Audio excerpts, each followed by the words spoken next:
আপনি এটা মনে করেন না যে আপনার কেউ নাই, যিনি থাকার উনি আছে। উনার নজর না থাকলে তো নিঃশ্বাসটা চলতো না, উনার নজরটা না থাকলে তো খাওয়ার স্বাদ বুঝতেন না, উনার নজরটা না থাকলে তো ডুকটাক গোলার নিচে নামতো না, উনার নজরটা না থাকলে খাবারটা তো ভাইয়া হজম হতো না। উনার নজর আপনার দিকে আছে। উনি আপনার শত্রুদেরকে সময় দিচ্ছেন আর এদিকে আপনার ধৈর্যের পরীক্ষা নিচ্ছেন।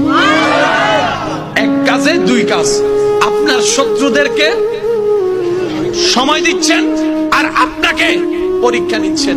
এবার আপনি বলবেন আমার তো কোনো অপরাধ নাই, বিনা অপরাধে সাজা কেন? তাইলে তো আপনার জন্য ডবল শুকরিয়ার বিষয়।